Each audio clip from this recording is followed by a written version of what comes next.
En el nombre del Padre, y del Hijo, y del Espíritu Santo. Amén. Dios te salve María, llena eres de gracia, el Señor es contigo. Bendita tú eres entre todas las mujeres, bendito es el fruto de tu vientre, Jesús.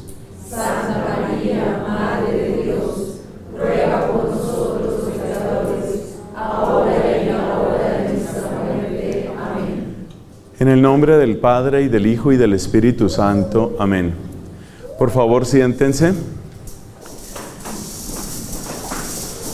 Vamos a comentar sobre una fecha que ha tenido bastante popularidad. Hoy ha disminuido, gracias a Dios, y creo que se va a entender a lo largo de la predicación por qué digo gracias a Dios. Vamos a referirnos al 31 de octubre y vamos a hablar del Halloween. Esta reflexión tiene 4 partes. Primero vamos a tener una sección histórica. En ese sentido, la providencia de Dios me ha dado una oportunidad, yo digo singular, porque pude vivir durante varios años en donde todo esto empezó, es decir, en Irlanda. Desde el año 2003 hasta el 2009 viví en Irlanda, pude conocer de cerca la espiritualidad celta, pude conocer la evangelización que realizó la iglesia, especialmente a través de San Patricio, un verdadero genio de la pedagogía y de la evangelización. Y pude conocer también lo que está sucediendo hoy en día en Irlanda y en otras partes del norte de Europa, y que tienen que ver con este fenómeno del Halloween. Entonces, esa es la sección histórica. En segundo lugar, vamos a tener una sección que yo la llamo científica. Muchas personas creen que es simple prejuicio. Resulta que hay datos científicos interesantes, incluso sobre los colores. Vamos a hablar de la parte cromática. Vamos a hablar en esa sección científica, yo la llamo así científica. Vamos a hablar también del impacto que tiene el miedo, que tiene el terror en las distintas edades, en los hombres, en las mujeres. ¿Cuáles son los efectos psicológicos que tiene el miedo? El terror voluntariamente buscado, ¿qué efecto tiene en la psiquis humana? Esta sección es científica. Eso quiere decir que vamos a apelar a datos que ustedes pueden comprobar, cosas que ustedes pueden ver específicamente, para que tengamos bases. Ya ustedes ven por mi tono de voz, mi estilo no es fanático.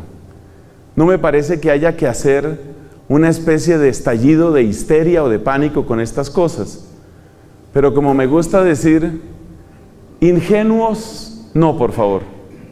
Ingenuidad no. Tontos útiles, por favor, no. Entonces, esa es la importancia de la sección científica. Entonces, primero historia, luego ciencia. Luego vamos a pasar a una parte teológica. Vamos a ver qué es lo que está de fondo aquí. Y se lo puedo ir adelantando. Lo que está de fondo aquí es la relación entre paganismo y cristianismo. ¿Qué significa propiamente paganismo? ¿Por qué hay un resurgir del paganismo en el mundo? ¿Qué consecuencias tiene? De eso vamos a hablar en la sección teológica. Y por último, la cuarta sección, o sea, antes del desayuno, ahí va a ser la parte que yo llamo práctica. Cuando hablamos de la parte práctica, hablamos de cuáles son las recomendaciones específicas que podemos tomar nosotros desde una actitud de sensatez. Una vez más llamo a la sensatez, a la cordura, no la gordura, la cordura. Porque es tarea nuestra acreditarnos también como católicos. Es muy importante saber acreditarnos. ¿En qué sentido? No en el que uno tenga que darle cuentas de su fe a todo el mundo, sino en un sentido muy aterrizado, y es Las actitudes paranoicas, extremas, fanáticas, lo que hacen es desacreditar a la iglesia. Y ustedes han visto recientemente, por ejemplo, con la visita del Santo Padre, ustedes han visto el ridículo que un sector del catolicismo ha causado por una actitud completamente fanática y extrema. Eso no tiene sentido. Entonces, esas son las 4 secciones que tenemos: histórica, científica, teológica y práctica. Una sugerencia que siempre hago es que si ustedes pueden, utilicen sus celulares, o si tienen donde escribir, una libretica o algo. Por supuesto, los celulares en silencio. ¿Por qué? Porque usted puede tener una pregunta interesante, usted puede tener una palabra que le llama la atención. Y después de la predicación como tal, vamos a tener una oración de liberación, como nos ha recomendado Javier. Dios te bendiga, Javier, a ti y a tu familia. Vamos a tener una oración de liberación, porque este también es un tema de liberación, como lo vamos a ver en la parte teológica. Y después de la oración, si tenemos el tiempo y la disposición, habrá unos minutos para algún comentario, alguna pregunta que ustedes quieran hacer. Entonces es bueno que nos sintamos en esa confianza, que nos sintamos en esa cercanía. El grupo, bendito sea Dios, es numeroso, pero así, numerosos y todo, podemos ser familia. Y qué hermoso sentirnos en familia. Hermanos en Cristo, peregrinos de una misma fe. Entonces, introducción general a este tema. ¿Para qué someterse a riesgos tontos? Yo les decía a unos amigos, cuando veníamos para acá, les decía: usted puede caminar en un barrio peligroso de Bogotá a las 2:30 de la mañana solo, sí, y puede que no le suceda nada. Eso puede suceder, pero usted correría ese riesgo. Y usted me dice: no, de ninguna manera. Y yo le puedo presentar cifras, yo le puedo presentar probabilidades. Le puedo decir, existe una probabilidad del 3 o del 2% de que no le suceda nada. O sea que es bastante probable que sí le suceda algo, un atraco, Dios lo proteja. Entonces uno no se somete en lo que tiene que ver con la salud, en lo que tiene que ver con la seguridad. Uno no se somete a riesgos tontos. Usted puede dejar su casa sin llave, irse un fin de semana, por ejemplo, de vacaciones, ¿sí? Usted puede hacerlo y es posible que llegue y encuentre todo, pero también es muy posible que llegue y no encuentre nada, y usted no corre ese riesgo. Entonces la tónica general de esta reflexión sobre Halloween va en esa línea. Repito, no es histeria, no es fanatismo, es hacernos la pregunta simple: ¿por qué correr riesgos que son tontos y que pueden causar gravísimo daño, no solamente a usted, sino que, como esto se anuncia como una actividad para niños, son riesgos tontos a los que usted está exponiendo a sus propios hijos? O sea que si ya sería tonto que usted caminara solo en la madrugada por un barrio peligroso, creo que sería tonto al cuadrado que usted fuera con su niño o con su niña en esas circunstancias, porque usted sabe que es todavía más vulnerable que usted. Y esa tónica de evitar el riesgo tonto es la que nos lleva a escarbar, a buscar, si te gusta la palabra, a investigar qué hay detrás de todo esto. No con un deseo simplemente de salir con el rostro sombrío, preocupado. No. A pesar del tema, que no es lo más simpático del mundo lo que vamos a hablar, mi esperanza es, y mi deseo, es que usted salga de aquí con un rostro de victoria de Cristo en su sonrisa, en su mirada. Porque en el fondo lo que estamos proclamando aquí, ¿qué es? El señorío de Jesucristo, la victoria de Dios.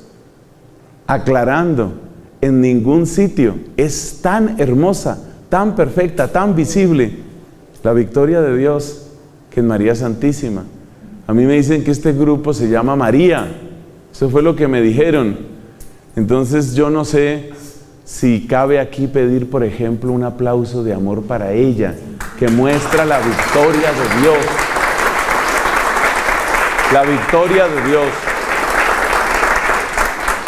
Entonces, evitar riesgos tontos, conocer, enterarse bien, formarse bien y evitar riesgos tontos, eso es todo. Y cuando uno hace ese proceso, uno llega a una conclusión.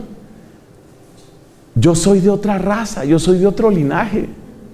Yo soy de otro linaje, o sea, yo no tengo por qué someter a los más pequeños de mi casa a una contaminación ridícula. Yo soy de otro linaje. Pero vamos por partes. Entonces entremos a la primera sección, la sección histórica. Por supuesto hay que empezar por el nombre, muchos de ustedes ya lo saben. Halloween es una deformación de una expresión en inglés que es All Hallows Eve. All Hallows Eve. Hallows es el plural que indica santos. Por ejemplo, en Dublín, uno de los seminarios más activos durante décadas, el gran seminario misionero de los irlandeses, es el seminario de All Hallows, el seminario de todos los santos. Eve significa la vigilia, la víspera. Entonces, All Hallows Eve significa la víspera de todos los santos, porque efectivamente, para nosotros, el 31 de octubre, como católicos, realmente lo que es la víspera de un día muy bello, el día de todos los santos. Como decía por allá un predicador, el día de todos nosotros, ¿no? El día de todos los santos. Estamos en la víspera del día de todos los santos, de ahí viene el nombre. Pero las celebraciones, ¿de dónde vienen las celebraciones? Las celebraciones tienen un origen propiamente en el paganismo. A ver, ubiquémonos en el hemisferio norte, y esto está bastante al norte, toda esta zona de Irlanda, de Reino Unido, etc. Ubiquémonos en esa zona y pensemos en lo que es el ritmo de las cosechas. ¿Qué sucede? 31 de octubre, usted se da cuenta que es prácticamente la oportunidad de recoger la última cosecha. Noviembre ya suele ser un tiempo demasiado frío y ya es tiempo en el que usted ya no va a recoger más. De manera que el día en el que usted como agricultor hace el balance de lo que le dio el año es más o menos a finales de octubre. Entonces, en los orígenes remotos de esta festividad, por eso estamos hablando de sección histórica, la sección histórica estamos hablando, el origen está en las celebraciones propias de la cosecha, la gran cosecha o mediana cosecha que hubo ese año. Y a partir de ese tiempo, lo que tú recogiste para tus ganados y lo que tú recogiste para tu consumo, es con lo que tienes que sobrevivir. Estamos hablando de siglos y siglos atrás, miles de años atrás. Y si uno retrocede en ese tiempo, uno se da cuenta que lo que se alcanzó a recoger de eso hay que vivir, porque no hay importaciones. En el tiempo en el que yo vivía en Irlanda, uno podía darse lujos, uno puede consumir manzanas frescas, naranjas, bananos. Son las maravillas del mundo actual que está súper conectado también en términos de comercio. Pero en aquella época obviamente eso no era así. Termina el tiempo de recoger las cosechas, pleno otoño, ya asomando con fuerza el invierno cada vez más, ya recogiste lo que recogiste y en ese momento, ¿qué es lo que te toca? Pues prepararte para el invierno. Esa es la situación. Pero entonces vienen las festividades propias de eso que la tierra ha dado. Y por supuesto, en ese tipo de sociedad, estamos hablando de la sociedad celta de hace muchos siglos, en ese tipo de sociedad lo que la tierra te ha dado, que es con lo que también viven tus ganados, eso que la tierra te ha dado es todo. Entonces el carácter festivo es más o menos como lo que uno podría tener, haz de cuenta, para una fiesta de fin de año. Has visto que muchas empresas a fin de año tienen una fiesta, la fiesta de fin de año. Y las festividades de fin de año suelen tener abundancia, ruido, danza, música, también para nosotros, porque es el momento en el que tú despides todo lo que hiciste. Para ellos su tiempo está marcado no tanto por un calendario civil, sino por la agricultura. Entonces, al cabo del tiempo, se fue formando la costumbre de tener una gran fiesta en la cual se hacía pues todo ese recuento de lo que hemos cosechado y toda esa alegría. Y usted sabe lo que sucede cuando hay mucha fiesta, usted sabe las costumbres de consumo de alcohol que son típicas de esa región.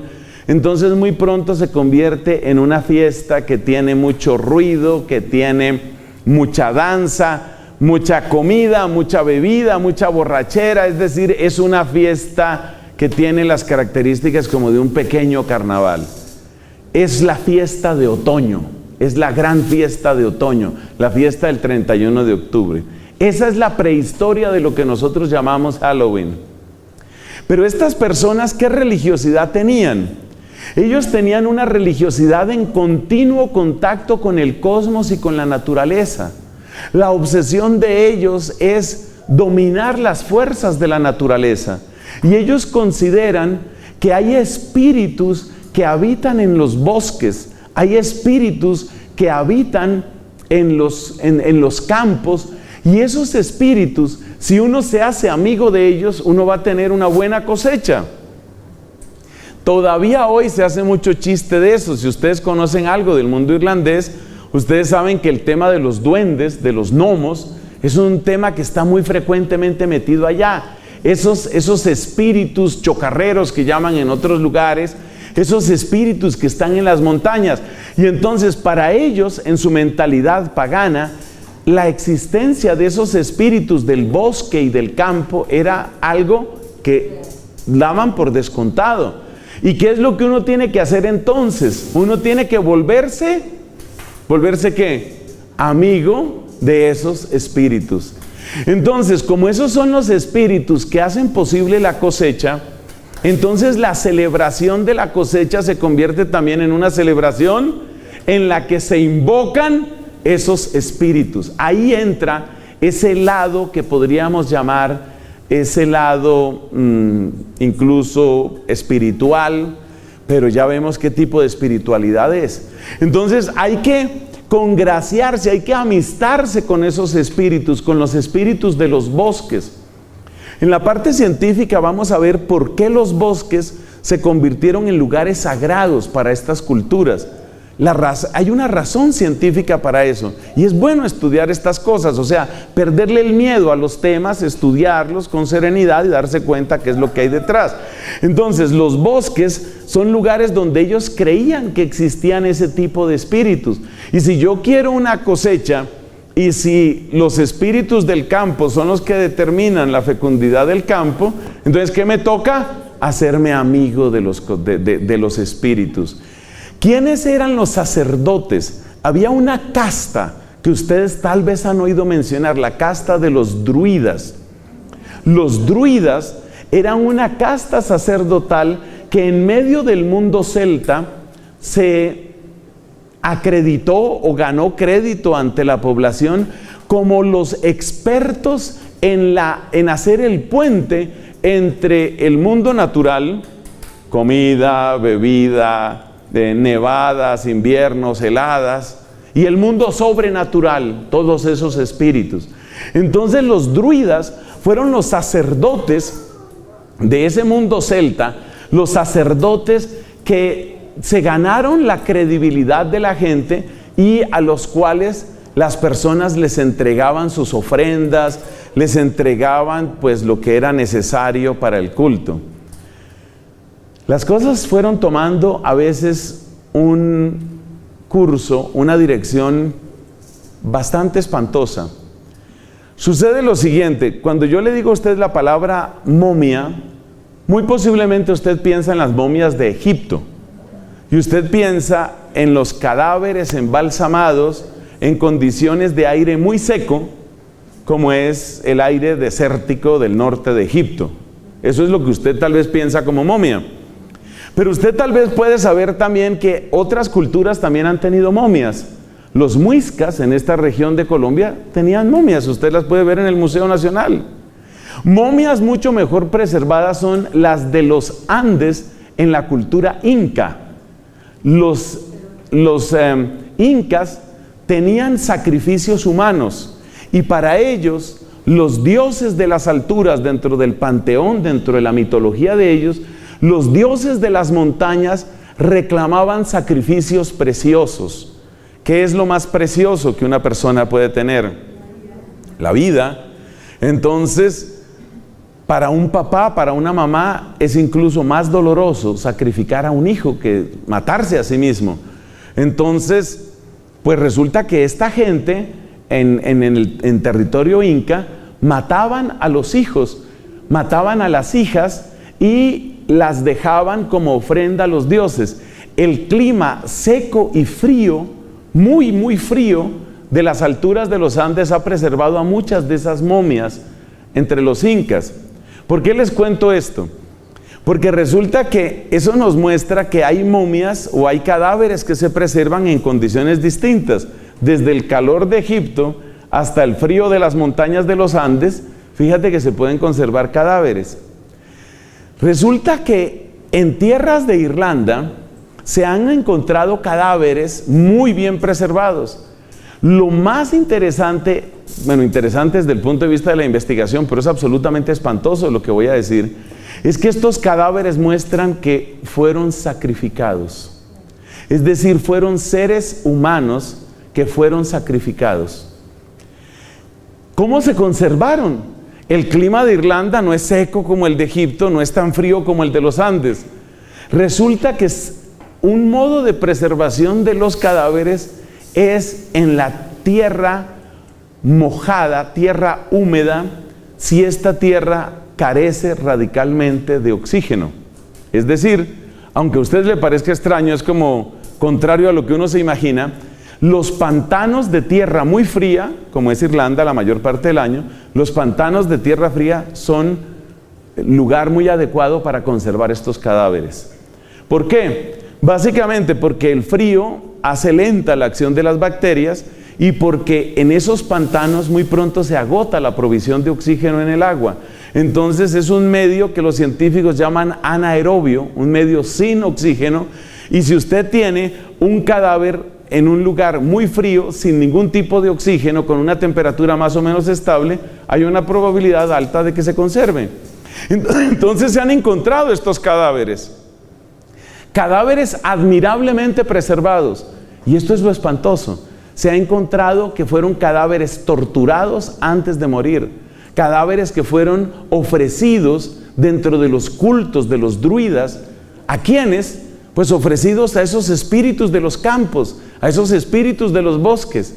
Inmediatamente viene a la memoria de uno lo que nos dice el apóstol San Pablo cuando habla de idolatría.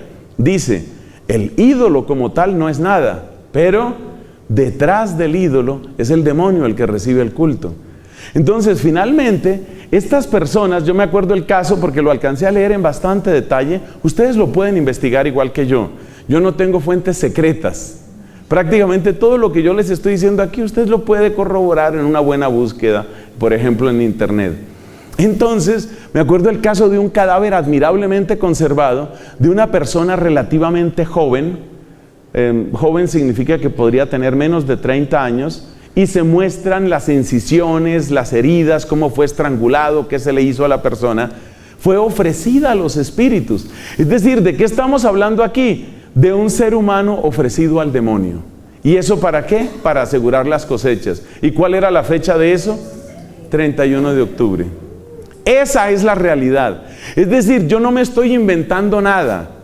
No lo mire como un reto, como un desafío. Simplemente investíguelo usted y va a encontrar eso mismo. Entonces, la parte histórica, ¿qué nos muestra? Nos muestra el origen de la palabra y nos muestra el tipo de prácticas que eran frecuentes en estos lugares, por ejemplo de Irlanda, y donde se ve claramente la asociación entre esa fecha, el estilo de carnaval, el estilo de fiesta desaforada, llena de excesos, de licor, de sexo, de orgía y lleno también de sacrificios humanos. Esos datos son absolutamente históricos. ¿Qué pasa cuando llega la evangelización cristiana? Con una paciencia, con una pedagogía, con una mansedumbre realmente maravillosa, San Patricio, pero también otros que vivieron en esas tierras, sembraron de santidad a Irlanda. Irlanda ha sido tierra disputada por el demonio muchas veces a lo largo de su historia. Y en este momento, ese mismo país está siendo atacado de una manera brutal. Como ustedes pueden ver en las noticias, no me puedo extender en este momento. Ustedes comprenderán que es un país que yo amo profundamente, me hizo mucho bien, por eso me mantengo muy cerca de las noticias de ese lugar. Entonces, cuando vino la evangelización cristiana, santos predicadores, benditos obispos, especialmente desde la sede de San Patricio. La sede de San Patricio fue Armagh, que se escribe con GH al final. San Patricio, desde la sede de Armagh, que queda actualmente en Irlanda del Norte, desde ahí y los que le sucedieron, una serie de obispos realmente santos, gente que uno dice, o sea, eran misioneros, eran pastores, pero entregados. Ellos se dieron cuenta de estas barbaridades, se dieron cuenta que sí se mataba gente, que se estaban asesinando seres humanos para ofrecerlos a los demonios. Y por supuesto eso no se puede tolerar. Entonces ellos hicieron lo que en otras partes del mundo se ha hecho también, y es tomar el hecho de que ya la gente de todos modos se iba a reunir. Llegó el final de la cosecha, la gente se reúne. Entonces tomar ese hecho de que la gente se reúne y darle un significado nuevo. Eso explica, y con esto terminamos la sección histórica, eso explica por qué surge el nombre All Hallows Eve. La iglesia quiso de esa manera tomar el hecho de que la gente acostumbraba a reunirse, pero para darle un sentido distinto. No que fuera el All Demons Eve, para que no fuera una víspera de demonios, para que no fuera un evening, una tarde de demonios, sino para que fuera una víspera de santidad. Ese fue el sentido que le dio la iglesia y por eso tiene ese nombre. Bueno, dejemos entonces el mundo celta, dejemos la parte histórica.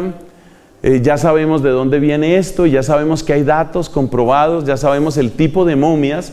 Hay distintos tipos de momias. Hay otra clase de momificación que fue famosa en Japón, que es también escalofriante porque es la momificación budista.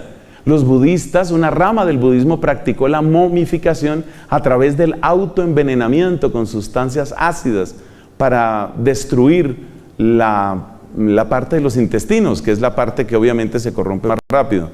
Ese mundo es bastante oscuro, el mundo de las momias es en general bastante oscuro, porque no es casualidad, mis hermanos, que el libro sagrado, el libro religioso para el antiguo Egipto, tenía ese nombre, el libro de los muertos. Eso no es casualidad, ni es casualidad que una tierra tan amada por Dios y por la Virgen como es México, esté en este momento en disputa por parte del demonio, porque quiere, a través de una cosa que se llama el culto a la Santa Muerte, quiere destruir a México. Uno tiene que ser consciente de estas cosas. Eso se llama una lectura teológica de la realidad. Usted mire los países que están siendo atacados de una manera más brutal y usted encontrará que son países preferidos por Dios y por la Virgen. Es decir, estamos presenciando lo que podríamos llamar la revancha o el intento de revancha del demonio contra México, contra Irlanda, contra España.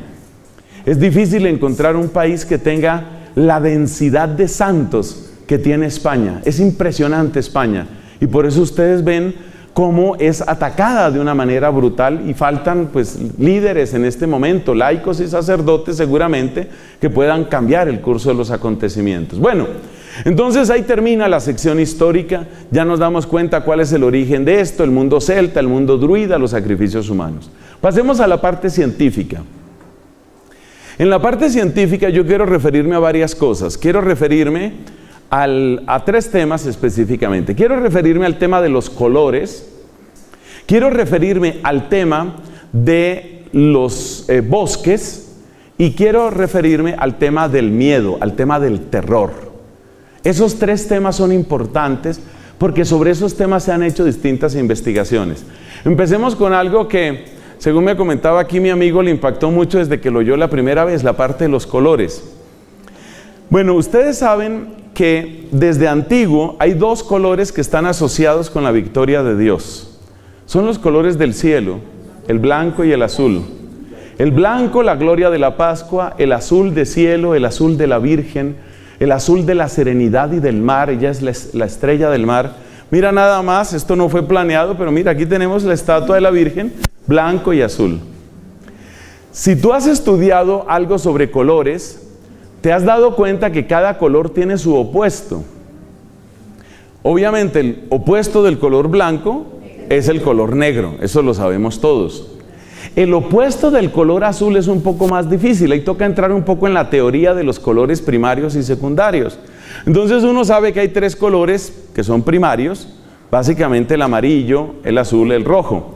Y uno sabe que de la combinación del amarillo y el azul surge el verde, que de la combinación del azul y el rojo surge el morado, y de la combinación del rojo y el amarillo, usted imagínese una rueda, ¿no?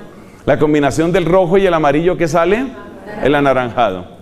Entonces, si tuve usted en una rueda lo que yo le he dicho, imagínese aquí la rueda, ¿no? Vamos a poner aquí máxima concentración con este tablero invisible que tenemos. Vamos a poner aquí el amarillo, vamos a poner aquí el azul y vamos a poner aquí el rojo, haciendo el triángulo de los colores primarios. Y ahora miremos dónde están los opuestos. Como aquí está el amarillo, el opuesto del amarillo, ¿cuál va a ser? La combinación entre el azul y el rojo. Entonces esa es la combinación que es el violeta. Por eso usted se da cuenta que cuando usted tiene un vestido de fondo violeta y pepas amarillas, eso se llama un payaso. Porque es un contraste tan bárbaro que es una cosa que da risa. Entonces el opuesto del amarillo, ¿cuál es? Es la combinación de los otros dos, es decir, del azul y el rojo. ¿Cuál sería el opuesto del rojo? El opuesto del rojo sería la combinación del amarillo y el azul, es decir, el verde. Entonces el opuesto del rojo es el verde, y eso lo nota usted, por ejemplo, en la decoración del tiempo de Navidad. Los colores que más se utilizan son el verde y el rojo porque causan un contraste festivo. Pero ahora vamos al otro. Hagamos el otro ejercicio. ¿Cuál es el opuesto del azul? El opuesto del azul es la combinación del rojo y el amarillo, y ese es el naranja. ¿Y cuáles son los dos colores que siempre se repiten en las celebraciones de Halloween? El negro y el naranja. Entonces, ¿de qué se trata? ¿Cuál es el mensaje, llamémoslo así, subliminal que contiene Halloween? Es trabajar por lo opuesto al blanco y el azul. Cada vez que usted vea decoración negra y naranja, acuérdese de esta imagen de la Santísima Virgen María. Acuérdese. Y dése cuenta que esos colores están haciéndole la guerra a estos colores. De eso es de lo que se trata. Eso es lo que se llama un dato científico. Créame que yo en una época no le daba mucha importancia a esto, hasta que tuve que entrar en contacto como sacerdote con algunas personas que están metidas en temas de satanismo. Yo tuve un compañero de estudio que estaba metido en satanismo, y en un momento dado descubrí con espanto que una de las consignas en las que meten a estas personas es que por lo menos durante un tiempo tienen que hacer una especie de voto o promesa de vestirse de arriba a abajo solamente con el negro. Negro y negro. Y yo lo tuve de compañero y dije, no puede ser que esta persona esté vestida así. Efectivamente, medias negras, bueno, la ropa interior no se la vi, pero medias negras, pantalón negro, camisa negra. Una vez sí le vi que tenía una camisilla, y la camisilla era negra, y un pañuelo negro que sobresalía. Es decir, eso tiene un mensaje. Eso tiene un mensaje. Usted sabe que la manera como usted se viste, de alguna manera en algún sentido es la expresión de cómo usted quiere ser visto. Por eso, si usted está de luto, usted no se viste de una manera festiva, porque usted está de luto. Entonces usted no quiere ser visto como de fiesta porque usted está triste. De modo que el color sí que tiene un significado. No vamos aquí a entrar tampoco en una cosa, digamos, parapsicológica. Hay gente que le da demasiada importancia a eso. Los del Feng Shui, por ejemplo, le dan demasiada importancia que a los muebles, la orientación de los muebles, los colores, los aromas. No entremos en eso, por favor, que eso es fanatismo. Pero sí hay que tener en cuenta que hay una guerra cromática contra Dios y la Virgen en Halloween. Y eso no me lo invento yo. Mira la rueda de los colores, mira cómo funciona. Y desde que yo tengo memoria de mí mismo, jamás ha habido un Halloween con colores distintos. El color siempre tiene que ser negro y naranja para hacerle la guerra al blanco y al azul. Bueno, ese es el primer dato científico que es interesante. Segundo dato científico, hablemos de los bosques. Los bosques han estado muy asociados a la brujería en muchos tiempos. De hecho, cuando empezaron las reuniones, esas reuniones, no sé en qué siglo pueda situarse eso, pero las reuniones de personas que invocaban al demonio, los llamados aquelarres, esos aquelarres siempre empezaron en algunos claros del bosque. Y por eso algunas personas se preguntan, bueno, ¿qué es lo que sucede con los bosques? Es decir, ¿qué es lo que tiene un bosque de particular? Obviamente, toda la creación es de Dios. Solo Dios es creador, solo Dios es el que ha creado todo. Entonces, y nos dice la Biblia, vio Dios todo lo que había hecho y todo era bueno. Y por supuesto que los bosques salidos de las manos de Dios son buenos. Pero ¿qué es? ¿Cuál es el elemento científico, psicológico que está en los bosques para producir ese tipo de cosas? La respuesta no es tan compleja. Lo que sucede es que si usted se sitúa, hágalo mentalmente en este momento, si usted se sitúa en un bosque, usted empieza a tener una percepción. Y esa percepción es que hacia donde usted mire, en cualquier dirección, todo es igual. ¿Qué pasa cuando usted mira que todo es igual? Que usted pierde la sensación de orientación. Usted pierde la capacidad de orientación. Si en este momento, Dios nos preserve, si en este momento hubiera algún problema en este edificio en el que nos encontramos, pues todos sabemos hacia dónde está la puerta, todos sabemos hacia dónde habría que ir. Y de hecho, pues eso se refuerza con las señales que en los edificios tienen ahora. Ahí están todas esas señales. Está muy bien. Pero ¿qué pasaría si usted entra a un lugar en el que usted no puede reconocer qué es entrar y qué es salir? ¿Hacia dónde se avanza y hacia dónde se retrocede? Bueno, si hay buena luz del sol y usted sabe más o menos en qué hora del día está, pues usted por la sombra puede hacer algo. Pero si es bosque y es de noche, su sensación de orientación se pierde completamente. Y esa sensación de pérdida de orientación produce una especie de suspensión de juicio, una especie de desorientación, pues ese es el nombre, ¿no? Una especie de desorientación que hace que usted sea incapaz de sacar conclusiones. Cuando usted se siente incapaz de sacar conclusiones, usted se vuelve particularmente frágil a las señales. ¿Por qué? Porque su cerebro, esto es absolutamente científico, de nuevo investíguelo, búsquelo. Cuando una persona está en situación de peligro, de desorientación, agudiza los sentidos. Entonces, cualquier cosa que a usted le suene en el bosque, ¿qué fue eso?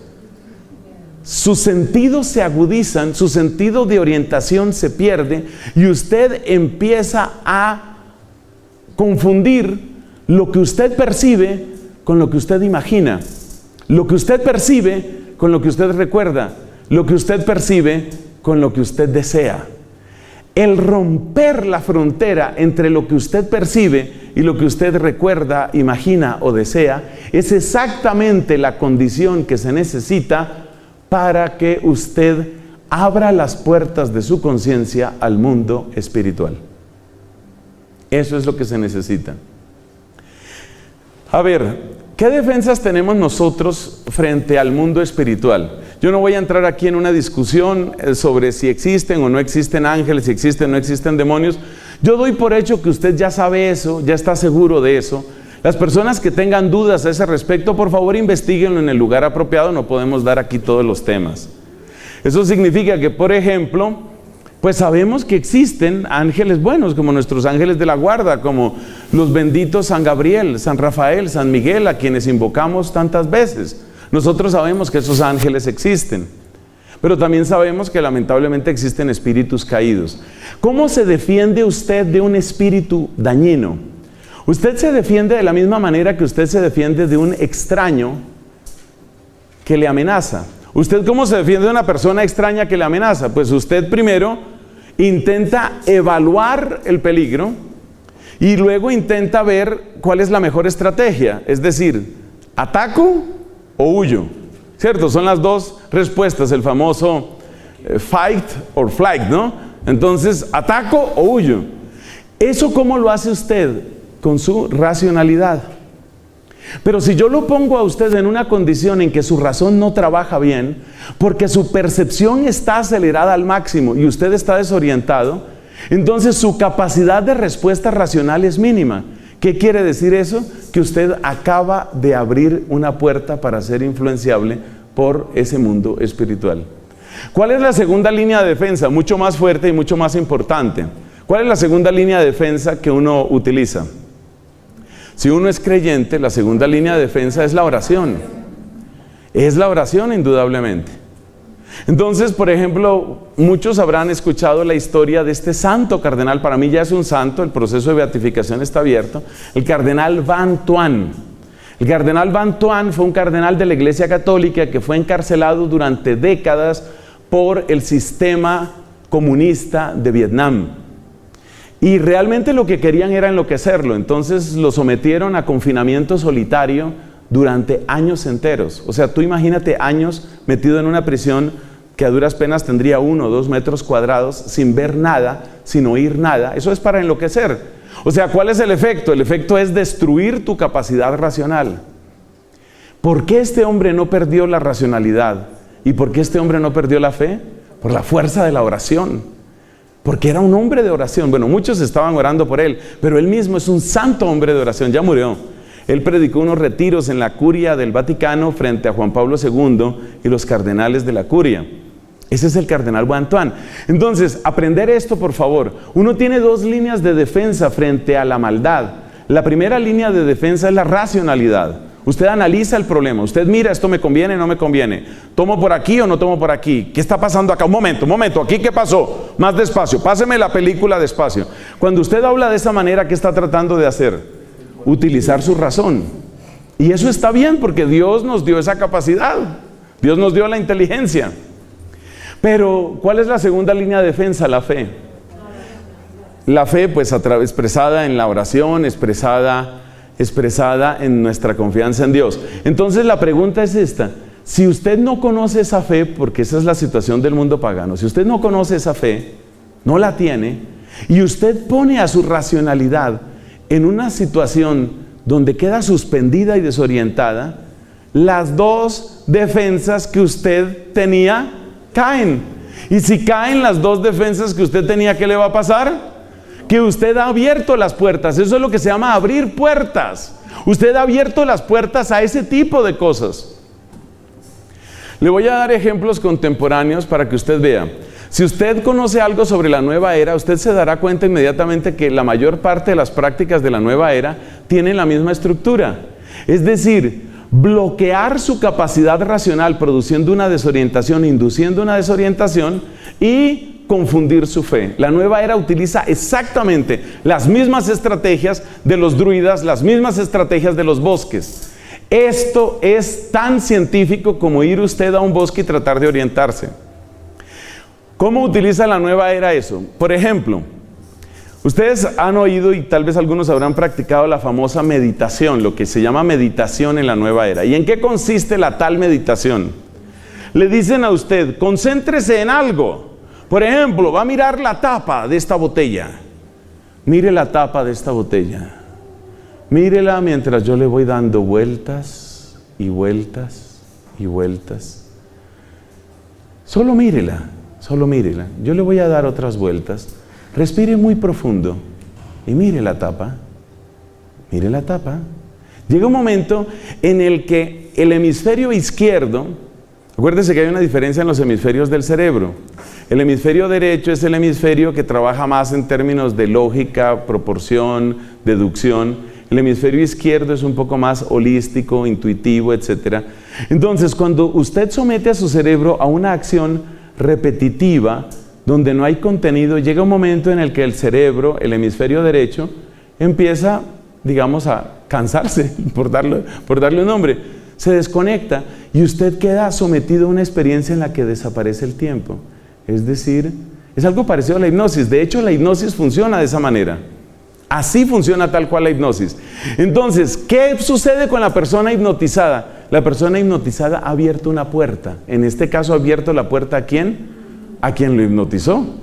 Y por eso el que lo hipnotizó le puede decir cosas. A veces cosas imposibles. Quiero que usted se acueste entre esas dos sillas y le ordeno a sus músculos que estén tensos para que usted quede como una tabla. Y la persona queda así, porque la persona abrió esa puerta. Entonces usted tiene que darse cuenta que las prácticas que abren puertas son prácticas con las cuales usted está exponiéndose a esa clase de espíritus. ¿Y cuáles son las más utilizadas ahora? La meditación, el yoga y una cantidad de cosas que algunas personas cuando lo oyen a uno dicen: ¡ay, parece sacerdote tan fanático! No me llames así si no le estás poniendo cuidado a lo que te estoy diciendo.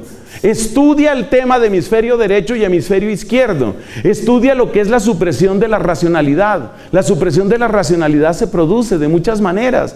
Hay drogas acústicas que se distribuyen a través de YouTube. No les digo que lo busquen ustedes, tengan mucha prudencia con estos temas, porque son drogas, como me lo está oyendo, se llaman drogas acústicas. ¿Qué es una droga acústica? Es un conjunto de sonidos diseñado para que su cerebro se desconecte, es decir, para que usted pierda capacidad de conocimiento o de deducción racional. Eso es lo que es una droga acústica, y las drogas acústicas son terribles. Porque con una droga acústica usted pierde la capacidad de racionalidad. Bueno, la comparación con abrir la puerta es interesante porque tiene que ver con lo que decíamos al principio de esta charla. ¿Usted abriría su puerta y se iría de paseo? No, usted no lo hace. Puede que no suceda nada. Puede que no suceda, efectivamente. Entonces hay personas que han practicado la ouija, que es otra manera de abrir puertas. Es abrir puertas y abrirlas muy claramente al demonio. Usted practica la ouija y no, a mí no me pasó nada, era un juego para mí, ahí no pasa nada. No digas eso. Una persona, por ejemplo, va a yoga. Mire, yo lo único que le digo, si usted se siente absolutamente incapaz, si usted practica yoga y se siente absolutamente incapaz de dejarlo, solo le digo una cosa: investigue. Vuelvo al principio, no seamos tontos útiles, por favor, investigue. Mire esto, usted sabe de dónde surgió el yoga, usted sabe para qué sirve el yoga, usted sabe qué es lo que quiere el yoga. El yoga no es ejercicio físico, el yoga es una disposición de su cuerpo y de su mente para lograr unos estados de conciencia.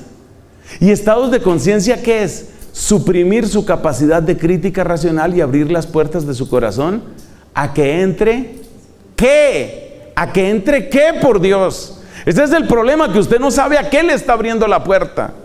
Eso es lo realmente preocupante de esto, que la gente no tiene idea ni a qué le está abriendo la puerta. Entonces fíjate a dónde nos lleva el tema de los bosques. El tema de los bosques, ¿a dónde nos lleva? ¿Por qué los bosques han tenido toda una tradición en el mundo de la brujería, el satanismo, los aquelarres? ¿Por qué? Porque producen la desorientación de la conciencia. Y por eso el bosque no funciona igual de día que de noche.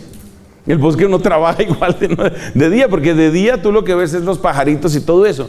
Pero de noche, cuando tu capacidad de orientación está perdida y cuando tú empiezas a acelerar la capacidad de percepción y no tienes capacidad de crítica, hay que entre lo que sea. Y ahí es donde está el riesgo. Bueno, llevamos 2 puntos en la sección científica. Los 2 puntos son, hemos hablado del tema de los colores y hemos hablado del tema de los bosques y lo que significa la suspensión de la racionalidad. Cuidado con la suspensión de la racionalidad. Fíjate que San Pablo en la primera carta a los Corintios dice: los espíritus de los profetas obedecen a los profetas. ¿Por qué? Porque una de las maneras de perder la racionalidad es con la histeria, y existe la histeria religiosa. Entonces, ¿qué pasaba en la comunidad de Corinto? Pasaba que algunas veces esta gente eran carismáticos, pero súper, pero mega, pero hiper, pero uber carismáticos. Y entonces estos recontra carismáticos entraban en una especie de danzas y de éxtasis y de cosas raras, y empezaba el uno gritaba, el otro gritaba, es decir, entraban en una situación de histeria, como una droga, como un bosque donde tú te desorientas. Y en medio de una de esas celebraciones, alguien empezó a gritar: maldito sea Jesucristo. Y entonces San Pablo dijo: no, nadie puede decir Jesús es el Señor sino guiado por el Espíritu Santo, y nadie puede negar el señorío de Cristo si no es con el espíritu del mal. Entonces date cuenta que para San Pablo es claro que nosotros en nuestra espiritualidad cristiana debemos tener una particular desconfianza con el tema de que nos quieran desconectar la racionalidad. ¿Y qué es lo que más desconecta la racionalidad hoy en día en los medios urbanos? La difusión extensiva de la meditación y del yoga. Tengan cuidado, porque en los colegios ya lo están haciendo. Ya les están haciendo ejercicios de, entre comillas, meditación a los niños. Ya les están haciendo clases de yoga o no sé qué a las niñas. Y entonces usted dice: no, pero no seamos tan fanáticos, no seamos tan exagerados. Realmente no pasa nada. Tú no tienes idea de lo que se ha entrado. Tú has oído de cómo hay enfermedades, físicamente hablando, hay enfermedades que pueden hospedarse en una persona y desarrollarse años después. Por ejemplo, el SIDA es una enfermedad de estas características. Una persona puede adquirir el virus del SIDA, adquiere el SIDA y no se le desarrolla inmediatamente. 8 o 10 años después se le dispara por circunstancias que sería muy largo tratar de explicar aquí. Entonces date cuenta que lo mismo sucede en este mundo espiritual. Entonces me decía una amiga muy querida que ha tratado también estos temas y que ha dirigido grupos de oración, realmente una mujer de Dios, me decía con respecto a esto: ¿y para qué la gente tiene que abrir esas puertas? Y me decía ella, y luego se quejan: ay, ¿qué será que mi hijo solo quiere oír música satánica? Solo quiere oír los diablos esos. Y sí, son diablos. Mucha de la música está marcada específicamente por invocaciones a Satanás.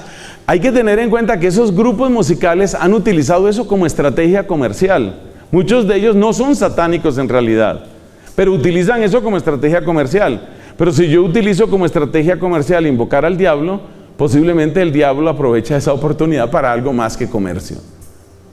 Entonces, cuidado con el tema ese de la desorientación.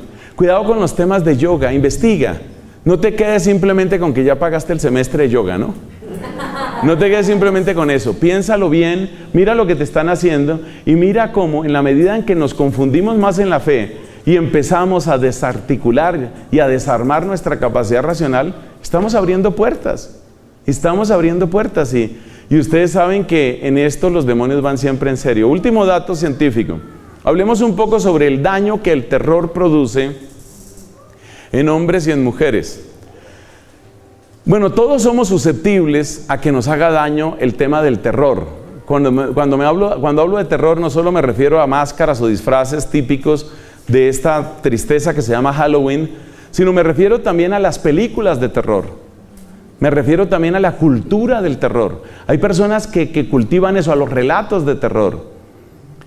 Mire, sintetizando, porque estoy viendo aquí el tiempo y estoy viendo que esto avanza rápidamente, pero sintetizando le digo dos cosas.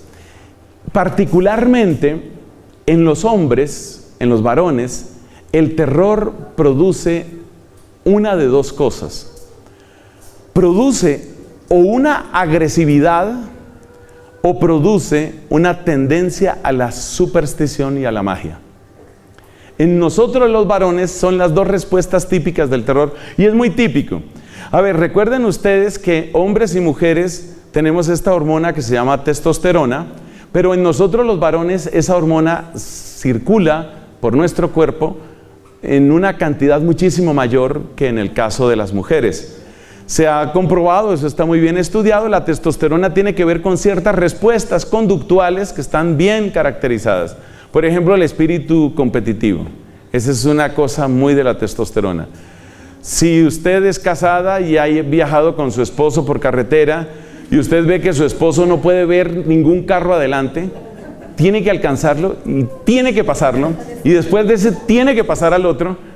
Y usted ha viajado también con una amiga y se da cuenta que la amiga simplemente va tranquila a 200 metros detrás del otro carro. Usted entiende lo que es la testosterona.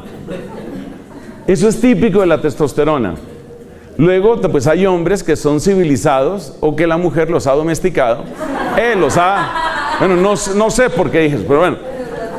Hay hombres a los que la mujer los ha educado, está más bonito. Entonces ya dejan ese espíritu ridículo. Entonces el hombre desarrolla ese tipo de agresividad. Por eso también el hombre, cuando encuentra un problema, su actitud en primer lugar es: déjeme solo con el problema, déjeme. Entonces van el esposo y la esposa por allá en una ciudad, se perdieron. Sugiere la esposa: preguntémosle. No, espere, déjeme, yo sé, si yo he venido aquí, yo sé por dónde es. Esa afirmación agresiva del yo es muy propia de la respuesta masculina.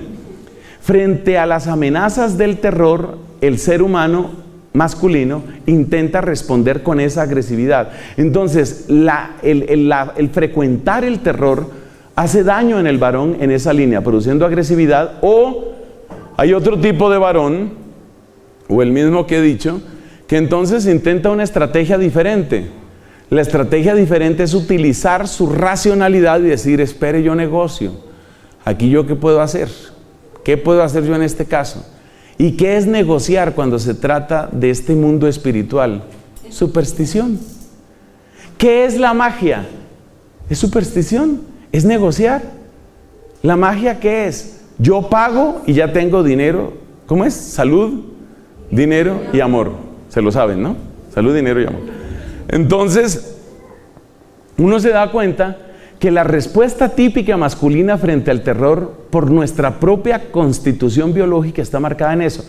Eso quiere decir que las prácticas de terror tienen ese efecto: fomentar la agresividad y fomentar la superstición. Bueno, si usted es una persona relativamente mayor, pues usted seguramente no va a caer en eso. O sea, un adulto ya mayor, así como este hombre. O sea, una persona ya de una edad muy, muy avanzada realmente. Ya una persona que uno dice: hombre, ya este señor ya lleva mucho tiempo sobre la tierra. Bueno, una persona así como él, como este amigo, una persona como este amigo, hombre, seguramente ya no va a reaccionar así frente al terror. Pero ¿quiénes son los varoncitos que se someten a estas presiones en Halloween? ¿Quiénes son? Ojalá fueran los jóvenes, los niños. Entonces, la capacidad, los recursos emocionales e intelectuales internos de los niños son mínimos. Eso indica que la capacidad de influencia de este tipo de cosas en un niño es mucho mayor. Ay, padre, tan exagerado usted. Mire, si yo hice eso y yo estaba allá, yo he pasado por todo eso y yo no me volví ni brujo, ni druida, ni maté a nadie. Pero yo vuelvo a mi pregunta: ¿y por qué tiene uno que abrir puertas? ¿Por qué tienes que someter a tus hijos a la lotería de a ver si le gusta algún demonio? ¿Tú someterías a un hijo o a una hija a la lotería a ver si le gusta algún violador? A ver si le gusta algún criminal, a ver si le gusta algún atracador. Tú jamás harías eso. Entonces, ¿por qué los vas a someter a ese tipo de cosas? En la parte práctica vamos a ver un poco qué estrategias específicas se pueden tomar. Entonces terminamos ahí la parte científica. Hemos mencionado el tema, ¿qué fue lo que mencionamos? Los colores, el tema de la desorientación y la racionalidad, y el tema de los miedos. Pasemos ahora a la parte teológica.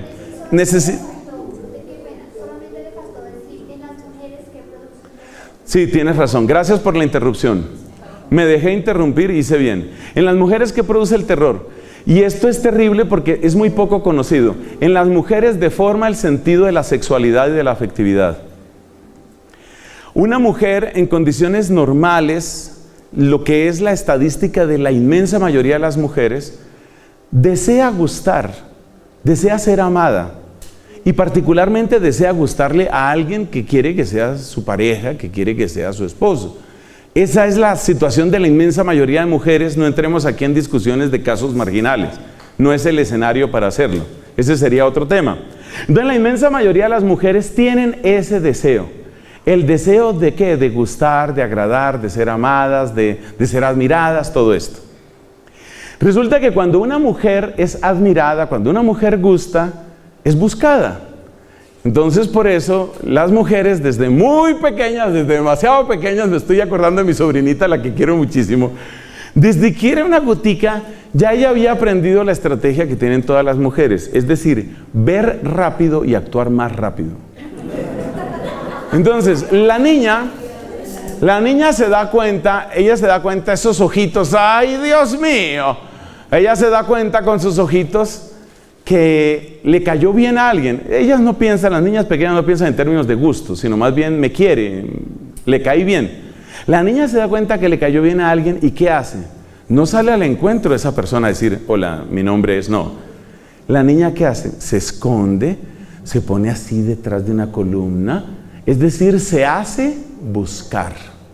Luego esa adolescente, cuando llega a ser la adolescente, si una adolescente llega a una fiesta con tarjeta, se dice, mira, ahí te dejo mi celular, aquí está mi celular, este es mi número celular, aquí tienes mi WhatsApp, aquí tienes... La gente miraría a esa mujer y diría, ¿esta qué le pasa? ¿O para qué trabaja? ¿O qué negocio tiene? ¿O qué perturbación? No, ¿qué tiene que hacer ella? Ella tiene que hacerse un poquito la difícil. ¿Por qué? Porque quiere ser buscada. Quiere ser buscada. Eso está en el ADN de la mujer y es algo muy bello. Es algo muy bello. Es que el plan de Dios para el hombre y la mujer, si me vuelven a invitar a otra charla, tenemos que hablar específicamente sobre estos temas de hombre y mujer porque son una hermosura. Y por supuesto la ideología de género quiere arrasar con todo eso. Pero los temas de hombre y mujer son una hermosura, porque no es que es la idea de Dios. Y Dios no hace tonterías. El Dios que hizo los campos, que hizo las flores, que hizo las estrellas, tuvo que diseñar algo demasiado hermoso en la unión del hombre y la mujer. Tuvo que ser algo demasiado bello, y lo es. Entonces, volvemos, y de nuevo te agradezco tu pregunta. La mujer quiere ser buscada. ¿Qué pasa cuando una mujer, por ejemplo, tiene un sueño en el que es perseguida por alguien? Ese sueño tiene una característica de miedo, porque quizás esa persona me va a hacer daño. Pero ese sueño tiene también una característica de tipo afectivo y en algunas ocasiones, esto hay que oírlo con prudencia, en algunas ocasiones incluso erótico. Porque para ella está muy asociado a su afectividad y a su sexualidad que me busquen. Por eso cuando una mujer casada se siente muy, pero muy mal en el matrimonio y habla con un sacerdote, a veces le dicen a uno, mire, es que mi esposo ya no me busca. Y eso es muy triste para una mujer, ya no me busca, es decir, ya no le intereso. Ella quiere ser buscada, ella quiere ser deseada, ella quiere ser... Entonces, ¿qué es lo que produce el terror? En una niña, sobre todo en una niña, ¿qué es lo que produce? Produce una deformación y un daño de eso, exactamente de eso. Porque el terror es algo así como te estoy persiguiendo. Entonces, las niñas, las jovencitas que se someten a grandes dosis de terror, empiezan a tener desfiguraciones en su sentido de la afectividad y de la sexualidad. Y esto sería muy largo estudiarlo aquí y no son iguales todas las mujeres, esto también hay que destacarlo. Pero créanme que en algunos casos los efectos del terror en las mujeres son parecidos a los efectos de la pornografía en los varones. Aunque tristemente también hay mujeres que ven, consumen pornografía, eso también es cierto. Pero por hacer una comparación, ¿qué le sucede a un hombre que satura su mente, sus ojos, su corazón de pornografía? ¿Qué le sucede? Ese hombre se vuelve difícil de saciar y se vuelve, digamos, un obstáculo para sí mismo en su respuesta sexual. Sobre esto hay estudios hechos por ateos, por científicos que no tienen nada que ver con la iglesia. O sea, aquí yo no estoy hablando, digamos, como sacerdote, estoy hablando de lo que la ciencia enseña sobre este tema. Busquen ustedes, por favor, efectos de la pornografía en los varones y un efecto dramático es incapacidad de respuesta sexual, es una impotencia inducida. ¿Por qué? Porque la persona ha puesto tanto su sexualidad y su afectividad en términos de un deseo fantasioso, imposible, que aunque tenga una esposa amorosa, cariñosa, bella, esa mujer no logra despertar en él todo lo que le despierta la fantasía de la que está repleto él. Eso que produce la pornografía en los varones, eso producen las películas de terror en las niñas. Entonces hay que tener mucho cuidado, porque los papás seguramente se sentirían incómodos y tal vez horrorizados, o yo no sé, una palabra fuerte, si encuentran a la hija consumiendo pornografía. pero tal vez no toman la misma reacción si ven a la hija viendo una película de terror. No permitan eso. No permitan eso. El terror no es bueno para las niñas porque deforma su capacidad afectiva e incluso llega a producir fenómenos parecidos a los de la pornografía en los varones, es decir, una incapacidad de respuesta sexual. Y en casos específicos ha habido que tratar a los varones sobresaturados de pornografía y ha habido que tratar a las mujeres sobresaturadas de terror porque son incapaces de sentir verdadero deseo. Efectivamente, aunque el esposo es feo, tampoco es un monstruo. Entonces, ahí cerramos ya el tema científico. ¿Qué hemos hablado? Los colores. Hemos hablado de la desorientación racional típica de los bosques y cómo eso se produce en otros lugares de nuestra sociedad. Y hemos hablado del miedo y el efecto en los varones y, se me iba olvidando, el efecto en las mujeres. Pasemos a la parte teológica. Vamos a ser un poco breves en esto, dadas las condiciones de tiempo. ¿Qué es lo que está de fondo aquí? Lo que está de fondo aquí es el paganismo.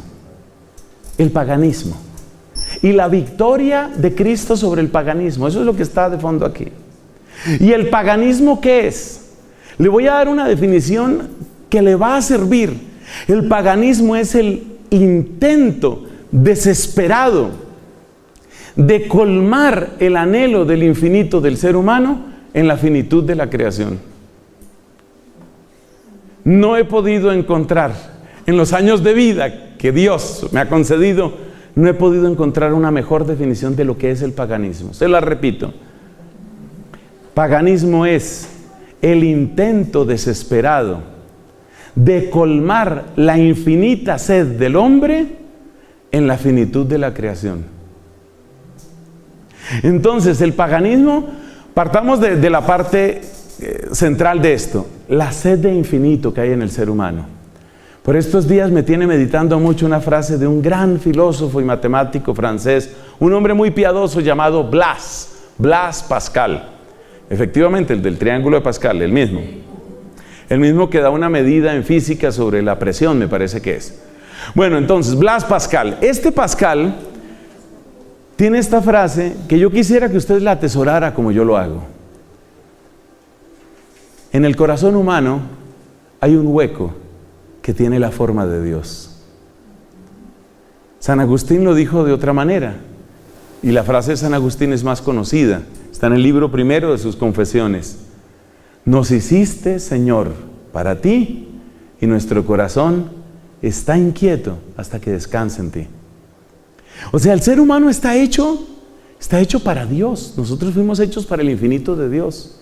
Pero cuando uno no conoce a Dios, cuando uno ha sido engañado sobre el Dios verdadero, cuando uno está confundido con una multitud de dioses, cuando uno se volvió escéptico por un trauma bárbaro en la vida, cuando uno llegó al ateísmo porque le convenía o porque no le convenía que existiera Dios, de lo cual habla también San Agustín, cuando uno está en una de esas condiciones, entonces el infinito mío, el infinito de mi vacío, no logra encontrarse con el infinito de Dios.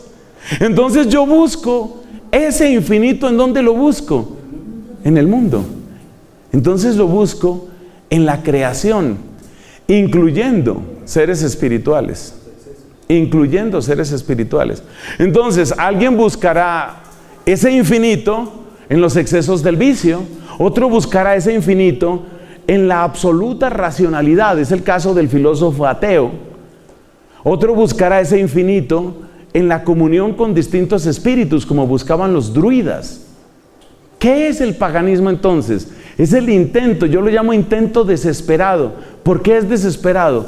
Porque finalmente termina llevando ¿a qué? Termina llevando a la muerte de seres humanos. Otra frase que le quiero dar para quienes están tomando apuntes, 3 personas en este momento, bendito sea Dios. Le voy a dar esta otra frase. La gran diferencia entre los dioses falsos, que son los del paganismo, y el Dios verdadero, es que los dioses falsos se alimentan de ti, el Dios verdadero te alimenta. La gran diferencia entre los dioses falsos y el Dios verdadero es que los dioses falsos se alimentan de ti, el Dios verdadero te alimenta. Por eso no hay nada, nada, nada más sublime, más bello, más grande que la Santísima Eucaristía. Porque es ahí donde experimentamos al Dios verdadero. Dice Santo Tomás, ahí se conoce, ahí se prueba la dulzura en su propia fuente. La divina Eucaristía, la Santísima Eucaristía. Entonces, ¿el paganismo qué es?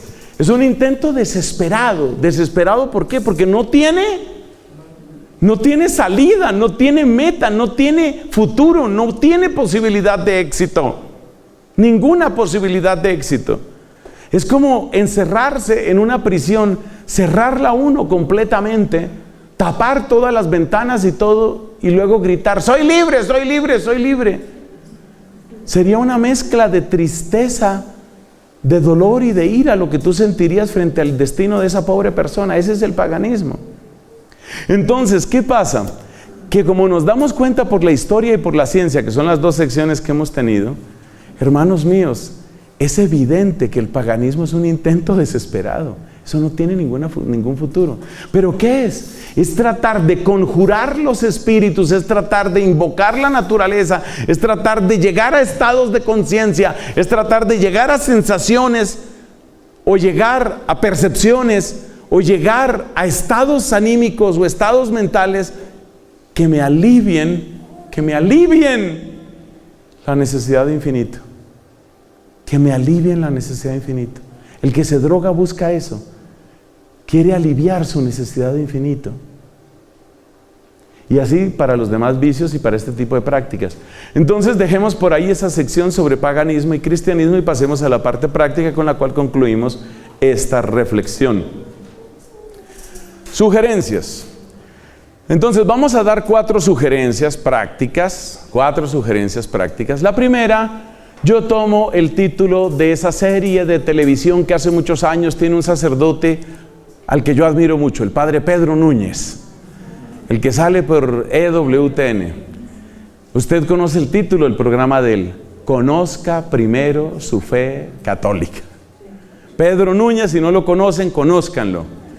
Es un sacerdote, Dios lo preserve, lleva años en un servicio entregado, generoso, bello de evangelización. En cierto sentido ha sido un maestro para muchos de nosotros, Padre Pedro Núñez. Pero bueno, el consejo no es simplemente vaya al Padre Pedro Núñez. El consejo es, conozca primero su fe católica. Mire, cuando yo me encuentro una persona que me dice, ¿pero qué hay de malo?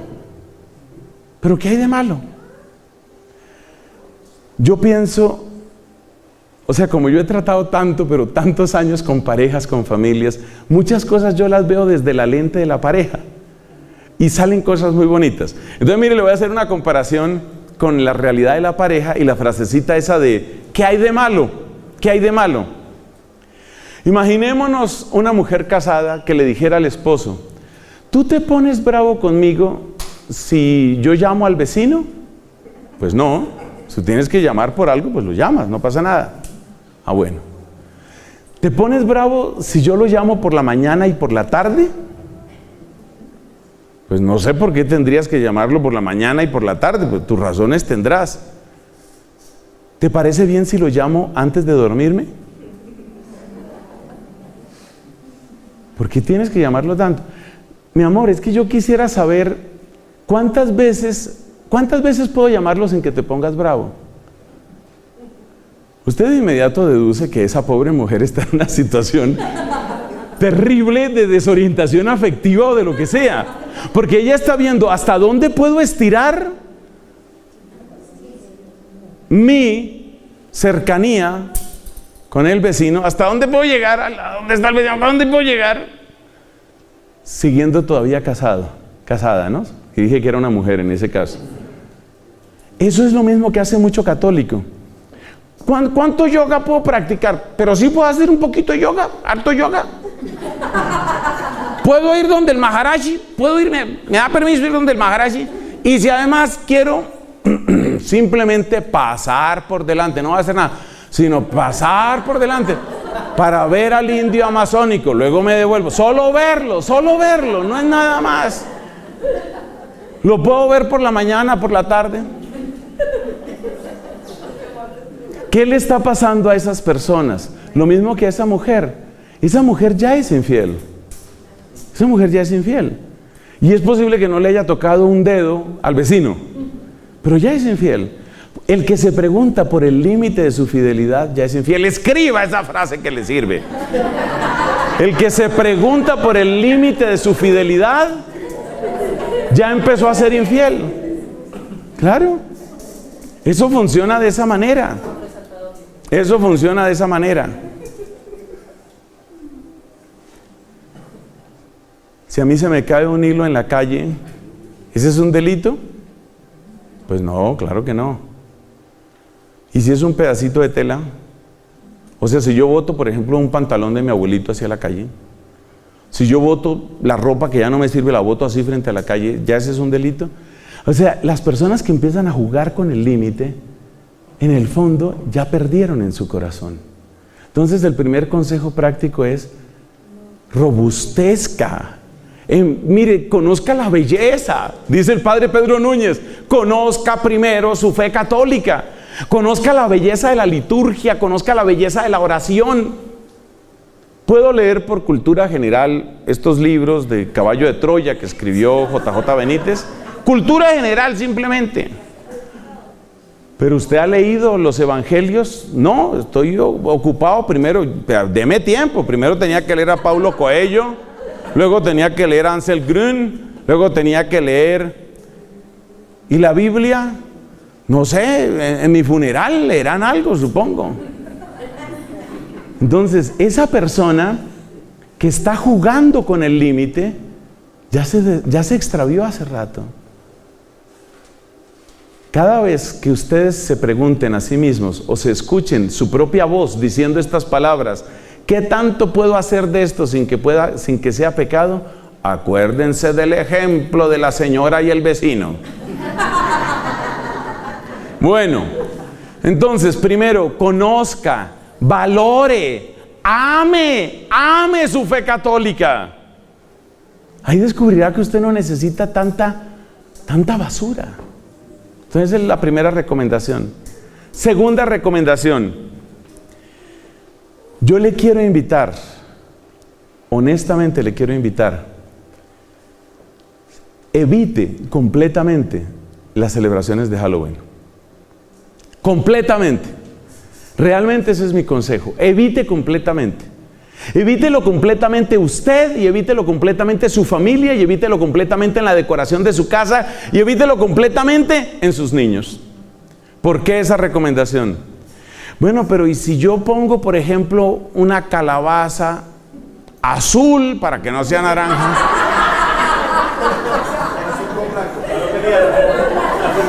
Si pongo una calabaza azul con blanco, le voy a decir por qué no es buena idea abrirle ningún espacio a Halloween, ninguno. Le voy a decir por qué es la mejor idea, pero luego vamos a dar otros consejos. Porque mire, cuando usted abre una puerta, usted no sabe después qué tanto se abre esa puerta. Es muy interesante lo que sucede en un niño. Piensen ustedes en estos niños haciendo caso omiso de la cara de aburridos que tienen. Pobrecitos, es que la hora es pesada. Piense usted, por ejemplo, en esos niños. Esos niños de Dios muy amados están creciendo en un hogar donde nunca se celebra Halloween. ¿Estoy diciendo la verdad? Nunca se celebra. ¿Eso qué significa? Que ese niño a los 13, 14, 15 años o a los 25, o de pronto se va a hacer un doctorado de Irlanda, como me tocó a mí. Ese niño crece, se vuelve un joven. Cuando más adelante alguien le hable de eso, él siente: yo nunca me he metido con eso. Es decir, es algo ajeno. Y si la persona lo siente como ajeno, tiene menos tentación de entrar. En cambio, el niño que ya vio que en la casa sí le pusieron unas cuantas calabazas y unos esqueletos, ya tiene un precedente. Mi mamá sí permitía algo. Y de algo a algo más. Y de algo más a mucho más. Y de mucho más a muchísimo más. Todos son puertas. Ustedes conocen el famoso dicho de qué tiene que hacer el vendedor cuando le van a cerrar la puerta, ¿no? Poner el pie, porque si queda una rendija, queda una esperanza. Queda una esperanza. Entonces, no, pero no cierre la puerta, mi señora, no cierre. Mire, le tengo una oferta mejor. Solamente por hoy le tengo esta oferta. No cierre usted su puerta. Entonces, la mejor estrategia es no abra ninguna puerta, ninguna. Esa es la mejor estrategia. Pero, tercer punto. Si parece que es absolutamente imposible, porque si usted no celebra Halloween, Kim Jong-un oprimirá el botón.